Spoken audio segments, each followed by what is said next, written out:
Welcome to the Psychology World podcast. I'm Connor Whiteley, bringing you psychology news, articles, and other interesting psychology-related articles. You can find the podcast notes and more interesting psychology-related things, and you can get your free 8 psychology book box set at connorwhiteley.net. Now let's get on to the show.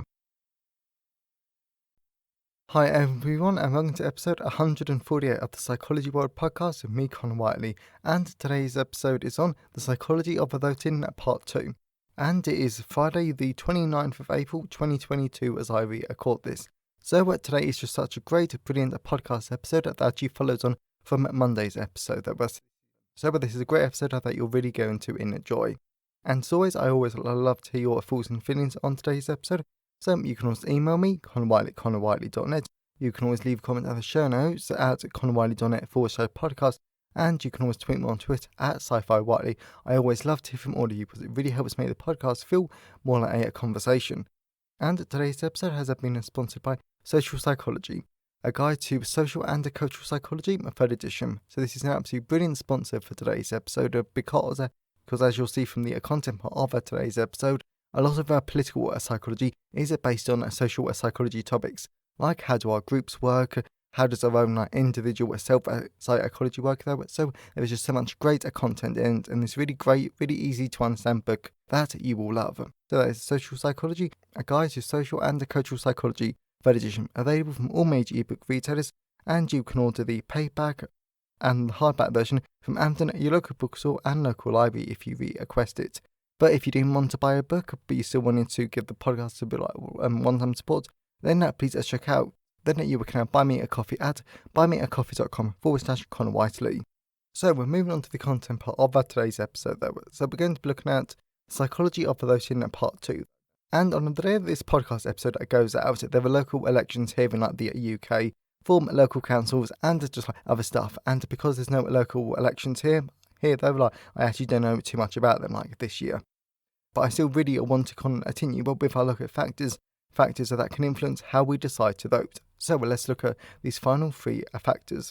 But before we dive into these 3 factors, I want to mention that, like always, I do not use these episodes to voice my own politics, and I also want to mention that the scandal section of this podcast episode does actually help to address lots of political misconceptions and myths.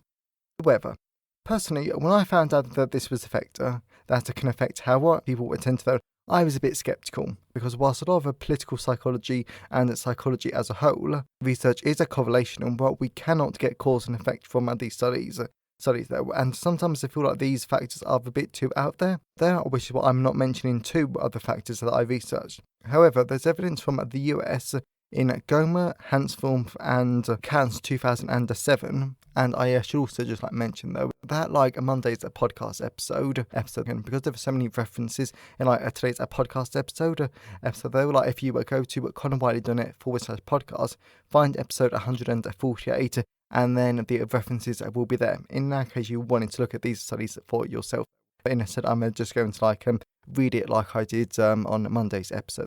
Like Spain from a study in 2014, and then the Netherlands, as found in a study in 2012, that suggest that the weather can really impact how well we vote. For example, those same studies found that for each inch of rainfall there is on election day, the election turnout decreases by 1%. On the other hand, in a sunny weather and higher temperatures, this leads to election turnout to increase, as well as this was found in more places, but not Sweden, and that was from a study in 2014. Now, this I really can understand, because this is the reason why I always do a postal voting.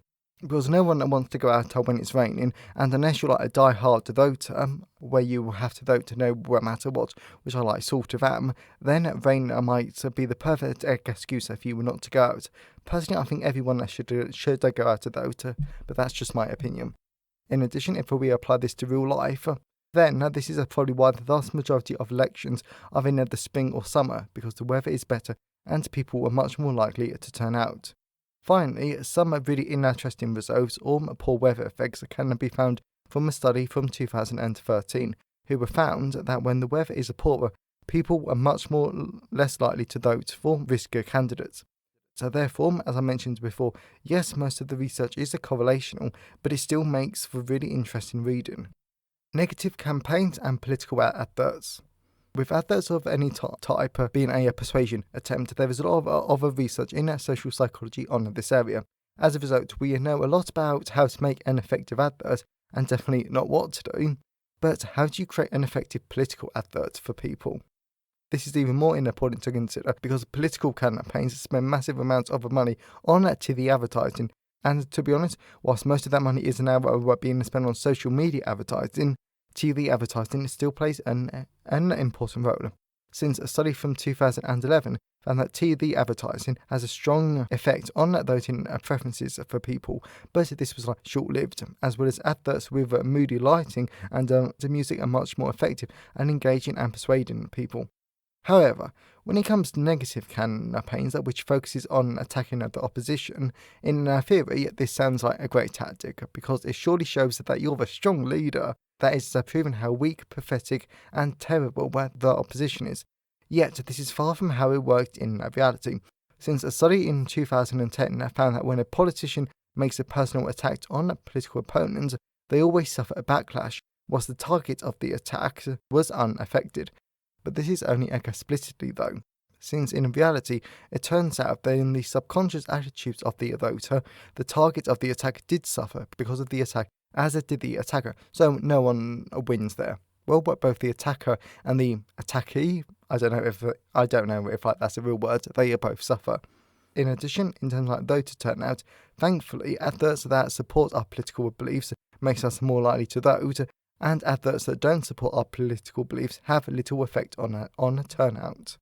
Scandals.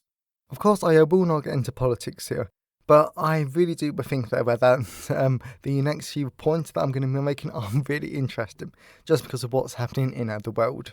However, scandals can have an impact on political candidates and how we decide to vote. For example, a study from 2011 conducted an analysis of the 2010 UK general election and found that voters decided to punish the political candidates who had been involved in scandals.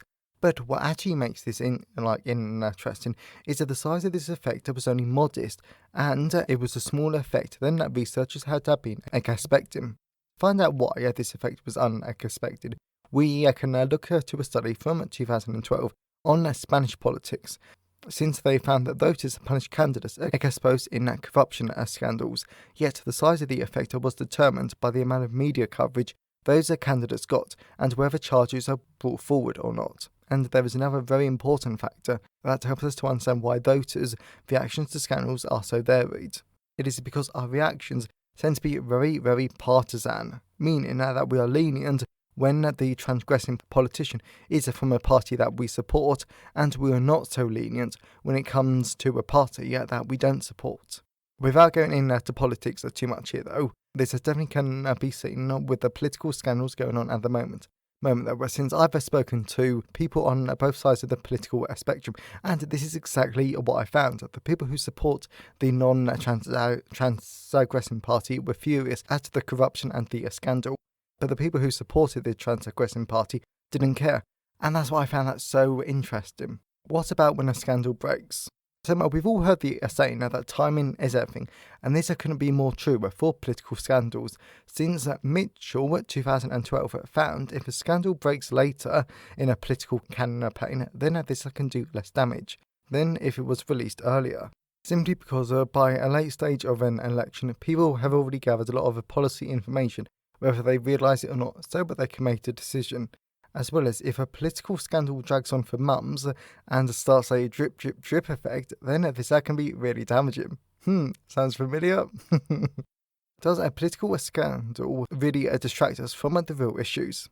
If you live in the UK right now, and probably anywhere else in the world, you will constantly hear people saying that this scandal is distracting people from the real issues of the world. And as much as I want to comment on what is a real issue, I won't, but it turns out that there is evidence that this is not the case.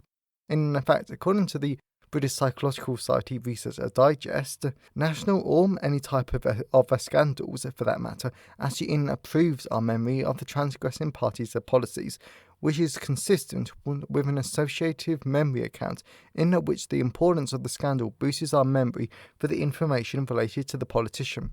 Therefore, if you ever hear a politician or someone saying that this scandal is pointless and it focuses attention away from real issues, I hate not to say that they are almost certainly wrong.